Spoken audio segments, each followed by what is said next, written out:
Hello students, BA second year, विषय समाजशास्त्र। आज मैं एक नया टॉपिक स्टार्ट कर रही हूँ, श्वेत बसंत अपराध एवं अपराध।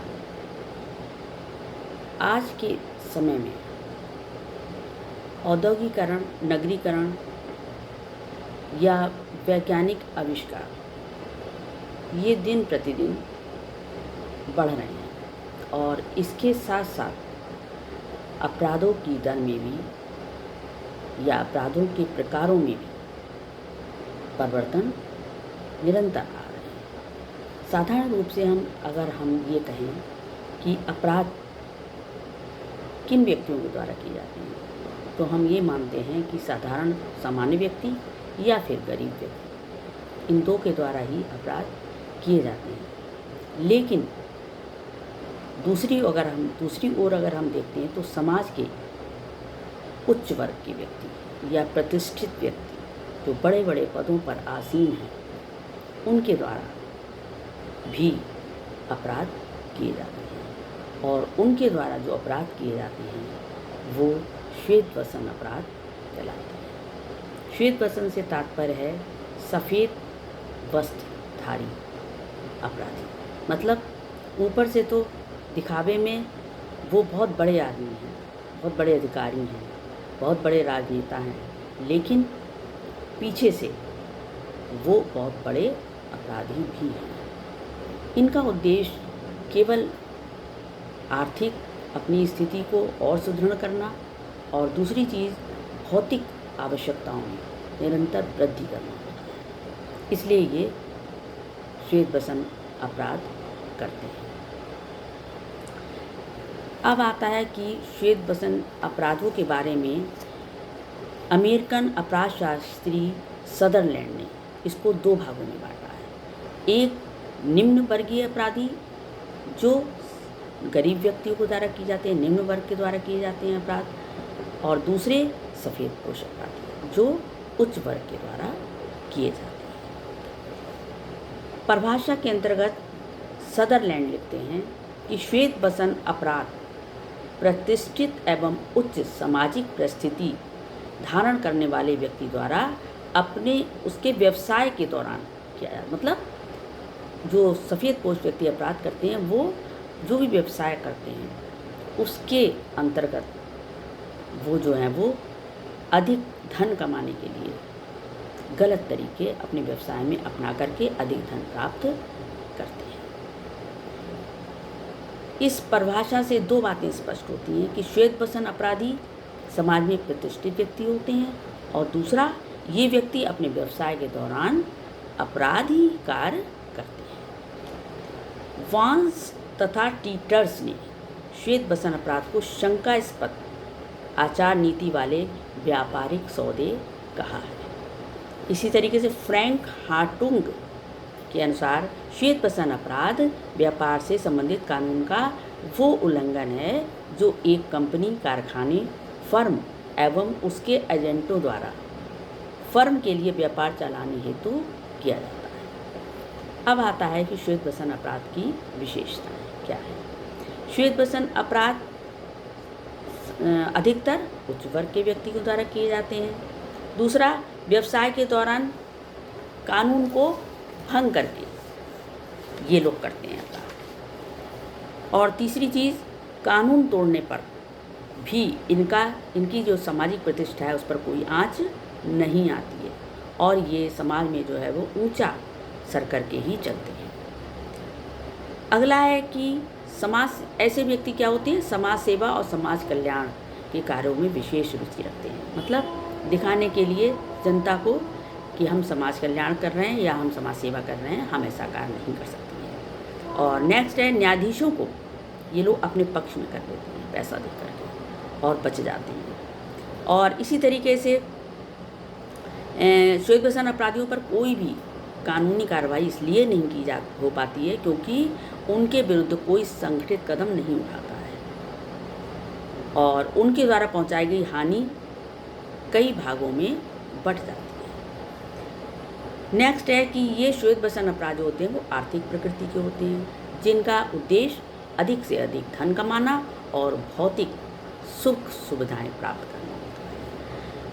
अगला है श्वेत अपराध जो होते हैं विश्वासघात पर आधारित होते हैं, जैसे साहूकार लोग गरीब लोगों, श्रमिक लोगों या मजदूरों से कम पैसा दे करके ज़्यादा अंगूठा लगवा लेते हैं।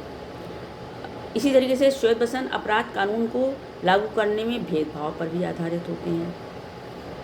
नेक्स्ट है कि इस प्रकार के अपराध मुख्यतः चिकित्सक, कानूनवेत्ताओं, शिक्षा अधिकारियों, व्यापारियों, राजनेताओं, संसद सदस्यों, इंजीनियरों,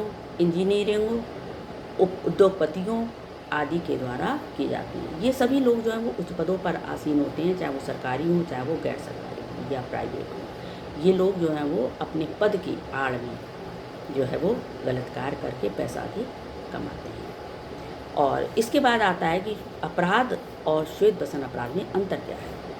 अंतर क्या है कि श्वेत अपराध का संबंध समाज के उच्च और प्रतिष्ठित वर्ग से होता है, और अपराध जो है वो उच्च वर्ग, सामान्य वर्ग और निम्न वर्ग, कोई भी वर्ग कर सकता है। श्वेत अपराध आर्थिक प्रकृति के होते हैं।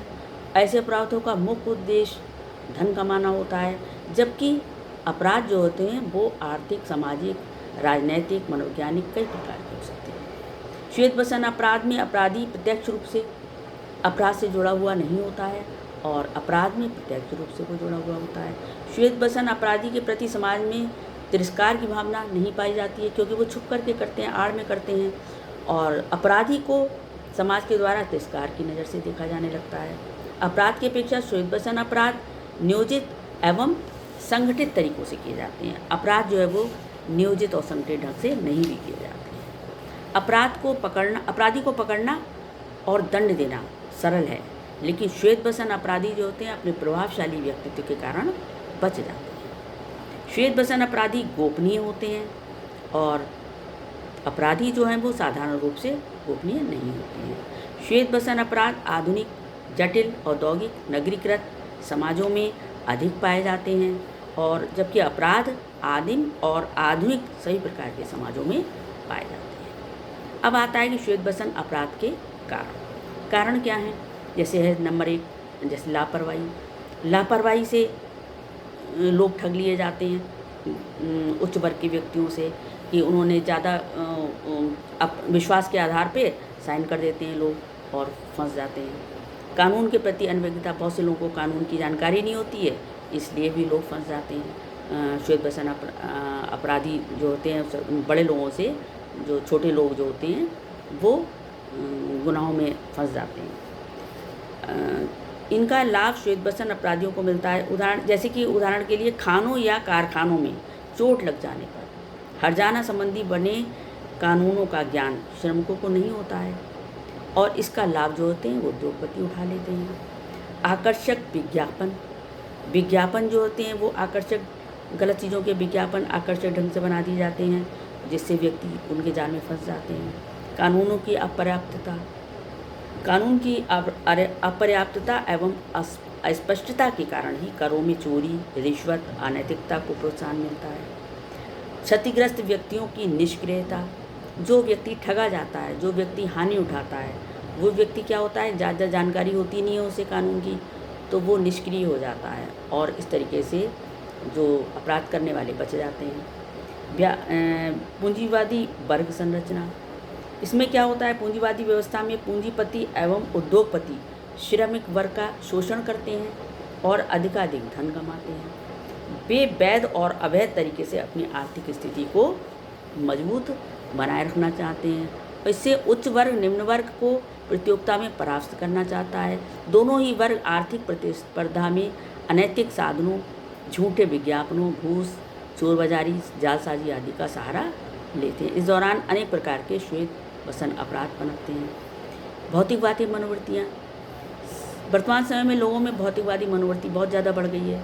हर व्यक्ति सारी सुख सुविधाएँ लेना चाहता है, और वो उसके लिए जब पैसा नहीं होता है तो व्यक्ति श्वेत अपराध करने लगता है।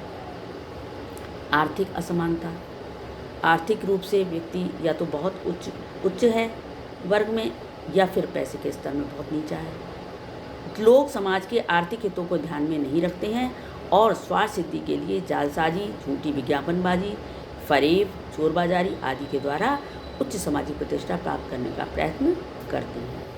राजनीतिक कारक भी हैं, जैसे राजनीति आज एक पेशा बन गई है। अनेक राजनेता, मंत्रीगण, प्रतिनिधि अपने स्वार्थ के लिए तस्करों, चोरों, डाकुओं, स्मगलरों को शरण देते हैं और फिर बाद में उनसे फ़ायदा लेते हैं। दोषपूर्ण कानूनी व्यवस्था भी दोषपूर्ण है, इससे भी श्वेत बसंत अपराधी बच जाते हैं। सामाजिक सांस्कृतिक मूल्य जैसे कि दहेज देना परंपरागत सामाजिक मूल्यों की दृष्टि से अच्छा नहीं माना गया है। उदाहरण के लिए दहेज देना परंपरागत सामाजिक मूल्यों की दृष्टि से अच्छा माना गया है। इसे जुटाने के लिए व्यक्ति क्या करता है कि किसी भी तरीके से किसी भी तरीके से धन कमाता है और अपनी प्रतिष्ठा को समाज में बनाए रखने के लिए दहेज देता है। संगठित अपराध, ये अपराध कैसे होते हैं? संगठित रूप से होते हैं, संगठित तरीके से ये लोग करते हैं अपराध। वर्तमान समय में अपराधी कार्यों में लिप्त बड़े बड़े संगठन पाए जाते हैं, जिनसे कई राजनेता, व्यापारी, उच्चाधिकारी एवं प्रतिष्ठित व्यक्ति तक फंस जाते हैं। प्राथमिक नियंत्रण का अभाव, इन श्वेत बसंत अपराधियों में शुरू से ही नियंत्रण नहीं होता है इन पर, इसलिए ये जो है इनके अपराध की प्रवृत्ति और ज़्यादा बढ़ जाती है। गोपनीयता, ये अपराध कैसे गोपनीय तरीके से किए जाते हैं, आड़ में किए जाते हैं किसी की। सामाजिक विघटन, इनसे क्या होता है? इन अपराधों से समाज विघटित होता है। इस समाज में जैसे गबन, चोरी, मुनाफाखोरी, घूसखोरी आदि ऐसे जो है वो अपराध पनपने लगते हैं। इससे स्पष्ट होता है कि श्वेत बसंत अपराध को जन्म देने के लिए अनेक सामाजिक, आर्थिक, सांस्कृतिक एवं राजनीतिक परिस्थितियाँ उत्तरदायी हैं। अब आता है श्वेत बसंत अपराध के प्रमुख स्वरूप, मतलब कि किन किन रूपों में ये अपराध किए जाते हैं। ये मैं नेक्स्ट टॉपिक में बताऊँगी। Thank you.